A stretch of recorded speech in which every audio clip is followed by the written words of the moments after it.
2차 방어입니다.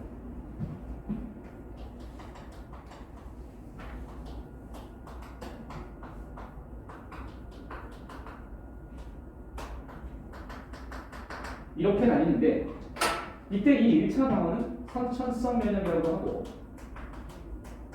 비특이적 면역의 특성을 갖고 있기 때문에 비특이적 면역을 합니다. 그에 비하면 2차는 후천성이고 2차 방어는 후천성이고 특이적으로 작용한다.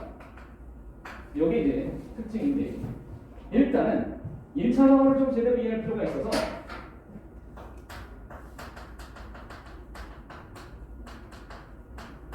(1차) 방어 작용만 나타내보니까 무엇이 존재하냐면 소위 방어막이 있었다는 거예요.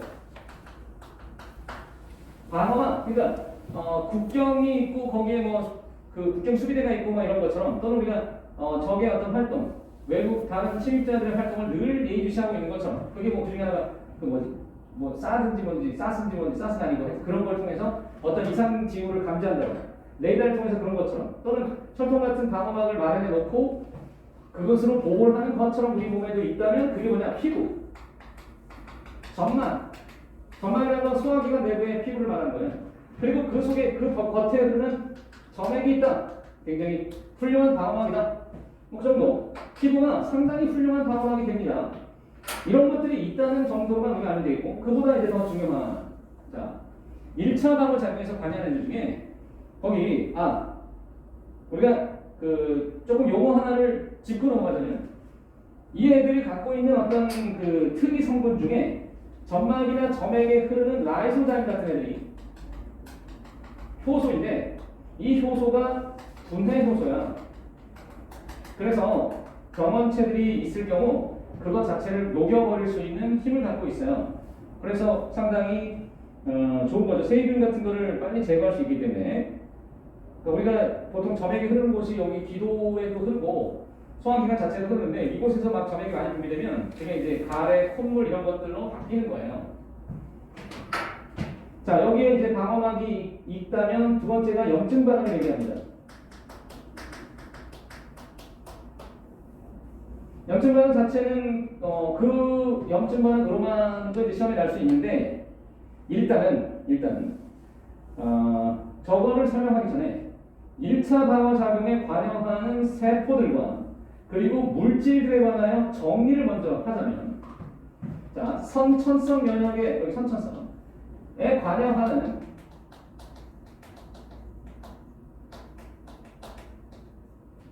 세포 및 물질에 관하여 정리를 해봅시다. 해볼게요. 첫 번째, 이것은 거기 이제 써 있기는 한데 약간 순서가 조금 바뀌어 있어요. 근데 이 순서는 내가 왜 이렇게 정하냐면 약간 이제 중요도, 면역에서 차지하는 역할의 중요도에 따라서 물론 다 중요한데 일부러 이제 어떤 스토리를 만들기 위하면 대시기, 따시기, 대시기. 그러면 두 번째 이렇게 비만요. 마스트셀,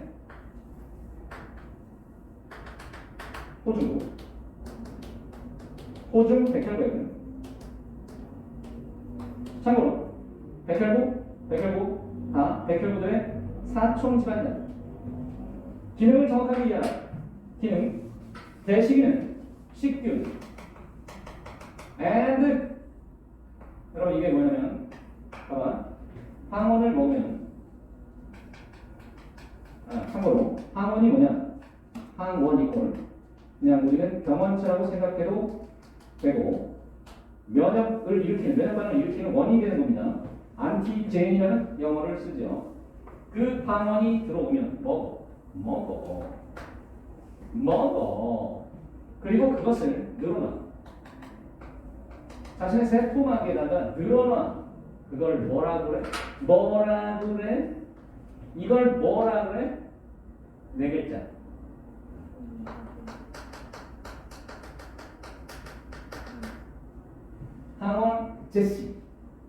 항원 제시를 합니다. 그게 대시기의 가장 중요한 특징이에요. 왜냐하면 이것은 일종의 정보 전달의 시작점이 돼요. 비만 세포는 영어로 mast 셀인데 이 mast 셀은 잘 보세요. 식균 and 히스타민. 히스타민의 역할은 혈관 투과성 증가입니다. 혈관 투과성 증가입니다. 그것이 염증 가져와 염증을 일으켜. 히스타민이 염증을 일으켜. 호중구 식균만 해. 얘는 식균의 대명사. 얘는 호중구. 모든 백혈구 중에 가장 많은 60% 이상이 바로 호중 백혈구인데 쟤네들은 식균을 해. 근데 힘이 세, 되게 세. 얼마나 세? 모든 세포들을 다 이길 수 있어. 병원체를 다 죽여. 다 잡아먹어. 굉장히 저돌적으로 잡아먹어. 여러분이 그것을 영상으로 볼 수도 있긴 할 텐데 여러분 요즘에 이제 유튜브라는 걸 통해서 많은 것을 볼 수 있기 때문에 연구실에서 촬영되는 장면이 뭐냐면 몸에 침투한 체액 속의 그 세균을 백혈구가 쫓아가는 장면이 있어요. 아주 집요하게 쫓아가요. 막 쫓아가지고 그걸 잡아먹는 장면이 있습니다. 그런 걸 어떻게 찍었대? 근데 아무튼 이놈들이 전부 다 백혈구고 사실은 쉽게 모두 한다는 거죠. 그런데 선천변이 관여하는 놈 중에서 네 번째 바로 이게 있는데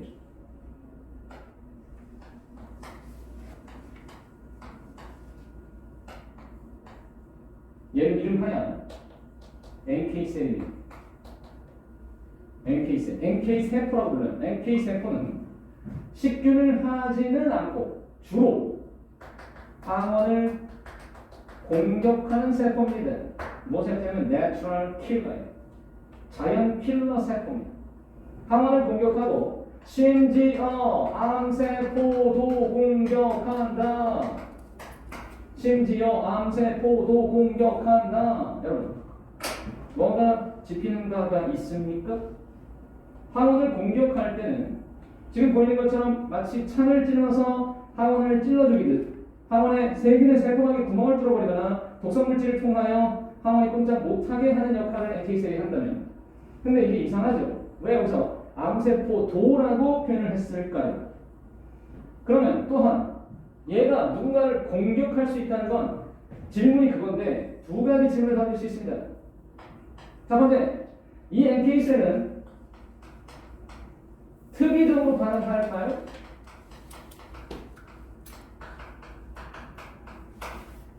또 만약에 이것이 지금 무엇을 내포하냐면 항원을 공격, 암세포도 공격한다는 것은 도대체 어떻게 하는 걸까요?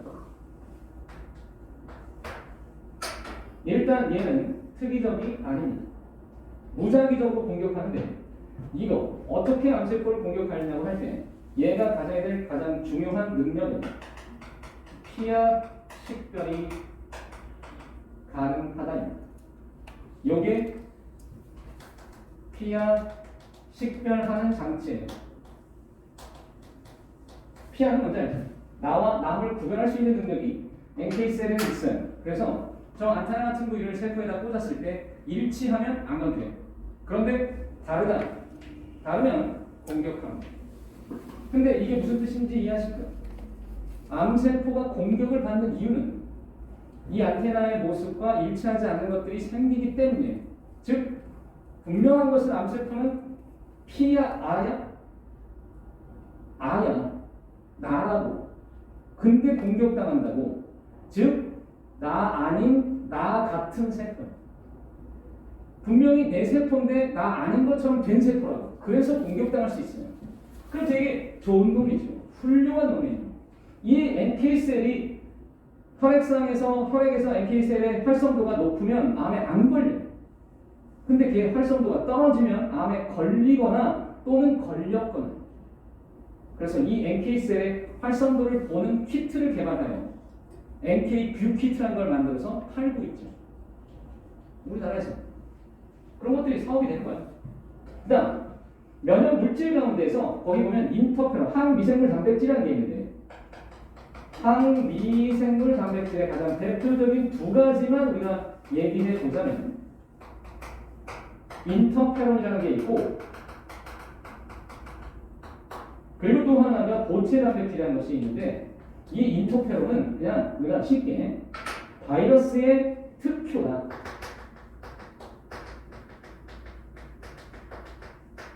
이 정도만 기억해도 훌륭합니다. 보체는 뭐 하는 거냐면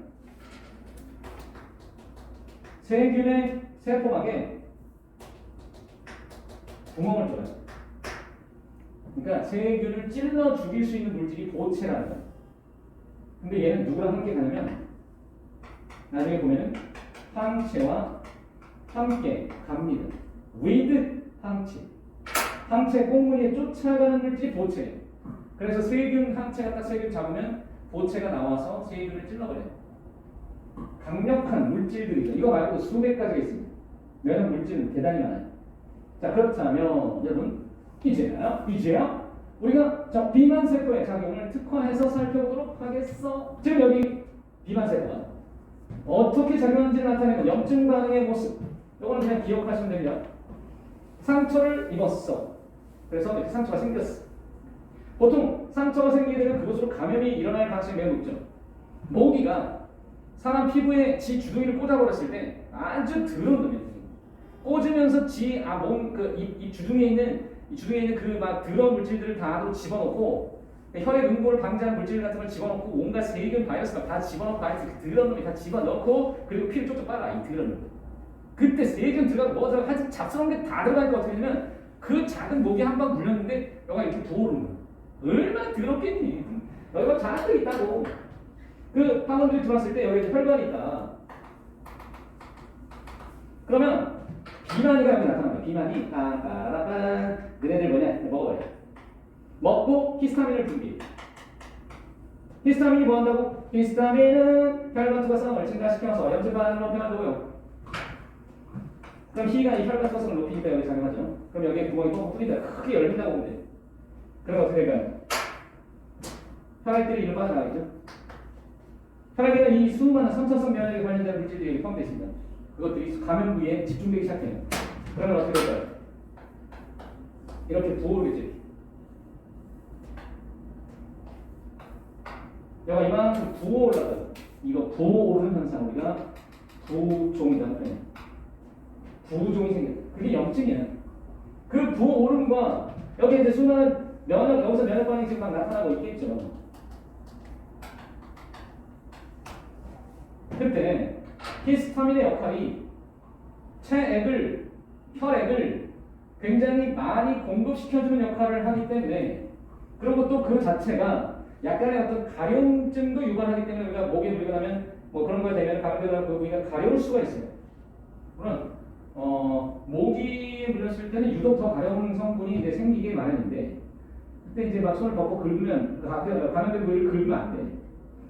그러면 덧나기 때문에. 왜냐하면 긁으면서 여기 상처 부위가 더 벌어지게 되면 더 많은 항원들이 침입하니까 그렇게 하지 않도록 해야 된다는 거죠. 정이 가려울 때는 항히스타민제를 바를 수는 있는데 자, 항히스타민제가 뭐겠어? 당연히 히스타민의 작용을 억제하는 거죠. 따라서 항히스타민제를 너무 많이 쓰게 되면 비만세포의 본연의 기능인 이 염증 반응을 너무 감소시킬 뿐만 아니라 혈액 투과성을 감소시키기 때문에 면역력이 떨어지게 된다는 것입니다. 이와 관련된 이야기가 하나가 있습니다. 혈관 투과성 관련 면역력 관련해서 코로나 바이러스에 감염되면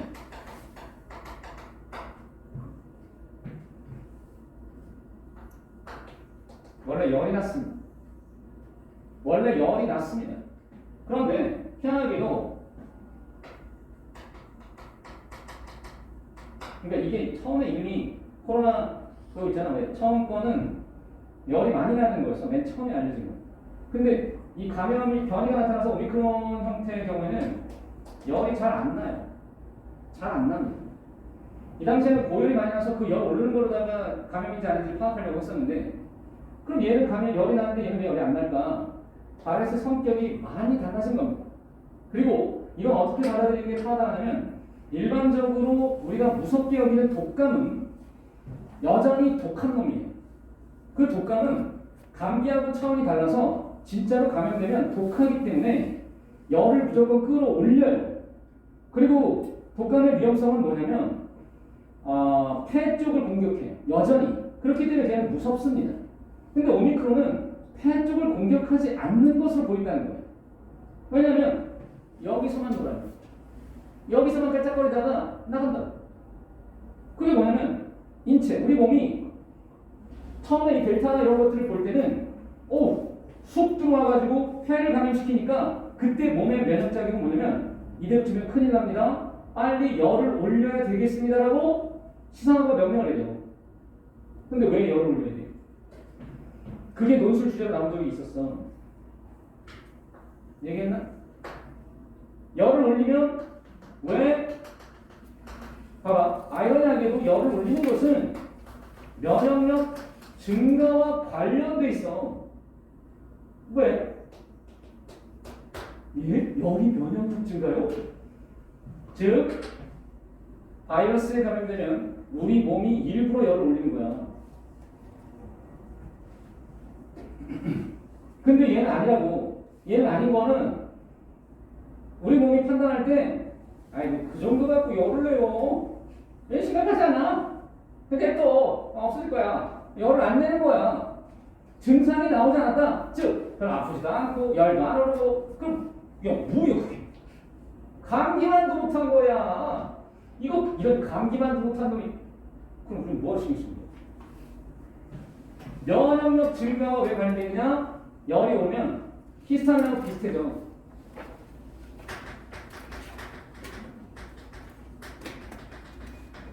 물질 투과성, 물질의 분비 이런 것들이 증가해. 그리고 혈액순환이 빨라지고 그 결과 봐봐 히스타민이 왜 혈관 투과성을 높였고 그것이 면역 증가와 연결되는지 이해했어? 감염 부위에 면역 성분과 면역 세포들을 집중시키는 효과를 가져와. 이것은 몸의 전반적인 활성을 높이거나 물질 분비, 특히 항체의 분비를 높이는 데 관여하기 때문에 항체의 생성과 분비를 높이는 데 관여하고 물질 투과성을 증가시켜서 그곳에 보내는 걸 빨리 하고 혈액순환을 통해서 항체를 퍼져나가는 것도 빠르게 하니까 훨씬 더 면역 증가에 효과적이고 심지어 온도가 높아지게 되면 바이러스의 활성도가 떨어지기 때문에 그 효과까지 있어요. 바이러스의 활성도가 떨어져요. 그러면 분명히 열이 오르는 편이 어쩌면 치유에는 어느 정도 도움이 되죠. 근데 사람들은 열이 오르는 걸 극도로 경계합니다. 왜요? 이 사실을 인지하지 못하니까. 오히려 그게 자연스럽고 좋은 것일 수 있는데도 열이 오르는 걸 마치 질병으로 여기는 것은 무지함의 표시예요. 그러니까 아는 의사들은 그냥 냅둡니다. 그러나 뭐든 경계하려면 뭐든 지나치면 안 돼요. 특히 체온 조절이 잘 안 되는 아기들은 가만히 방치하면 안 돼요. 근데 어른들의 경우에는 조금 올랐다, 38도 올라갔다, 39도 정도까지도 어느 정도 견딜만 해.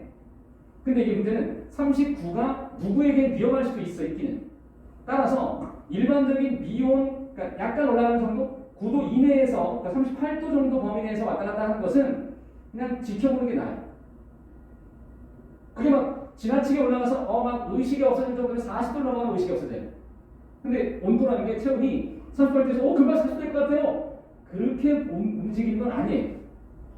지켜보면서 다른 약을 처리하거나 처방하거나 이러면 되고 이거는 그러니까 어찌 보면 좀 자연스러운 현상이다라는 것을 이해할 필요가 있습니다.